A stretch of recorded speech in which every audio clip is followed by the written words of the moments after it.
sais dire son adresse. Et tu sais aller au magasin pour acheter à manger.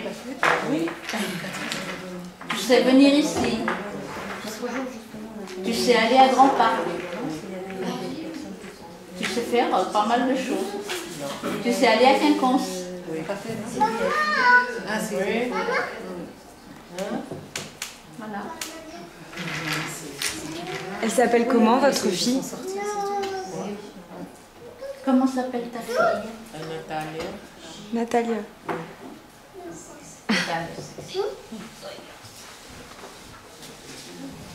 Quel âge elle a? 12 ans. Bonjour. Ça va? Ça va? Bonne année. Toi aussi, merci. Ah oui. Elle fume. Je suis algérienne. D'accord. Et la dame à côté de vous, elle est?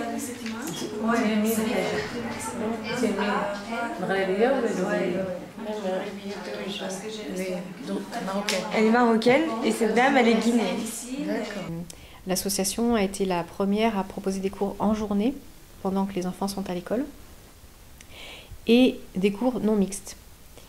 Parce qu'il y avait certaines femmes dont les maris ne voulaient pas qu'elles suivent des cours s'il y avait des hommes présents à ces cours-là. On ne reçoit pas que des gens de Saint-Michel, on reçoit des personnes qui viennent de tout Bordeaux et de la Cube aussi, enfin des gens qui viennent en dehors de Bordeaux.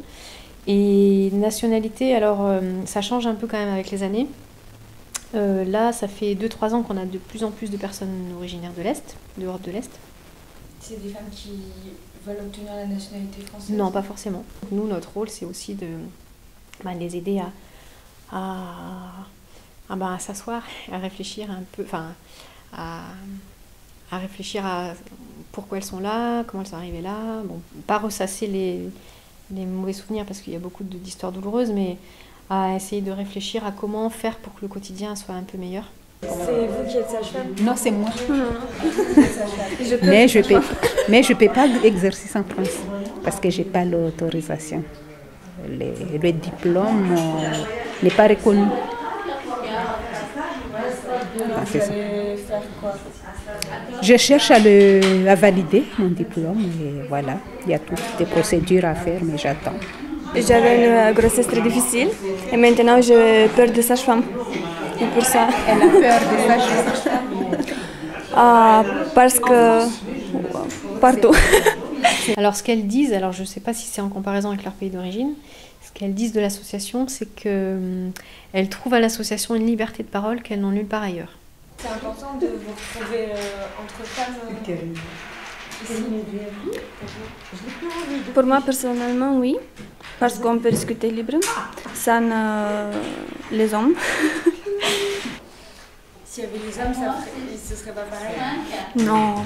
Parce que tous les jours, sont des hommes qui font des critiques, qui font des reproches, qui veulent seulement parler de travail ou des choses qui sont pour les hommes et pas pour les femmes. Par exemple, mon mari, quand j'ai quelque chose, il me dit ça va passer, ça va passer. Et je dis oui, mais je veux parler avec toi. Ah non, mais ça c'est rien. Ok, c'est rien pour toi, mais c'est quelque chose pour moi.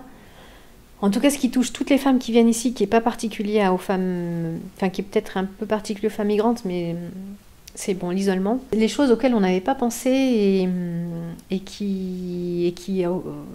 auxquelles on est confronté même chaque jour, c'est des petits détails du quotidien, du genre lire un numéro de bus. Mon rendez-vous c'était aujourd'hui et là il se trouve que je suis venue en retard.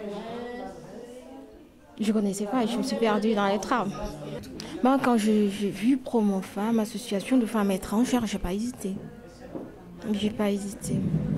Après 30 ans de vie comme ça avec ta famille, de devoir te retrouver du jour au lendemain seule dans une maison et puis dans un milieu où tu connais personne.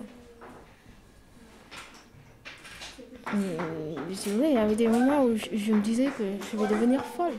Il vous faut une femme comme vous pour vous comprendre. Mais il y en a plein ici. Bah oui, je vois qu'il y en a. Il y en a beaucoup. Oui, il n'y a que ça. Et franchement, c'est rassurant, ça fait du bien.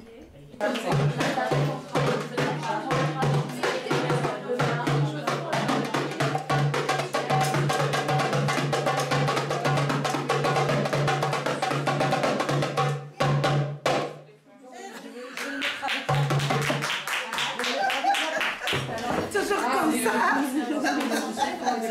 Voilà. En général, elles disent souvent merci la France et elles sont contentes d'être là. Même si leur pays leur manque et leur famille leur manque, elles disent beaucoup merci la France.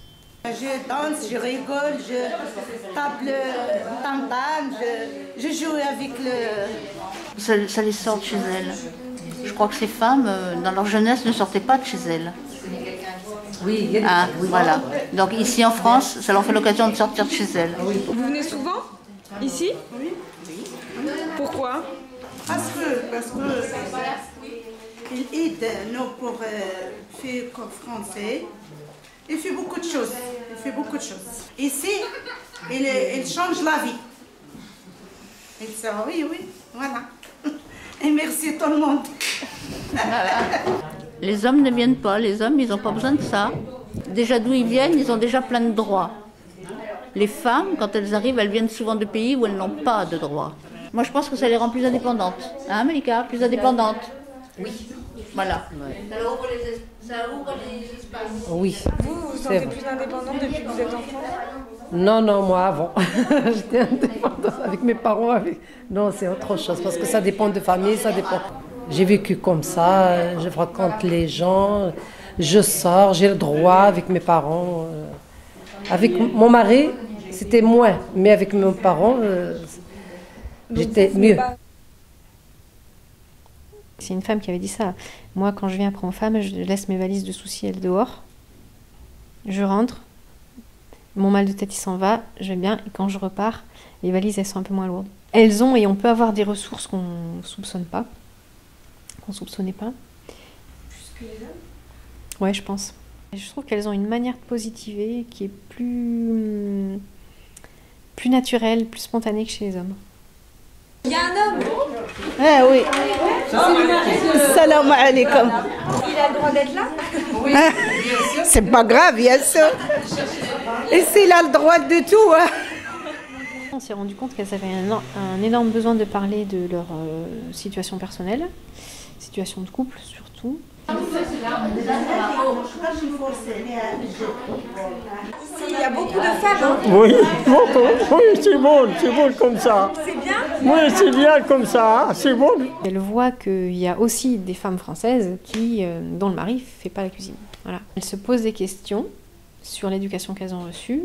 Elles se posent des questions sur l'éducation qu'elles donnent ou qu'elles vont donner à leurs enfants. L'objectif, c'est pas que du jour au lendemain, elles disent à leur mari, c'est bon, j'en ai marre, je ne peux plus faire les courses, je fais de la cuisine, je fais de la grève, voilà. Au revoir. Adieu madame, adieu mademoiselle.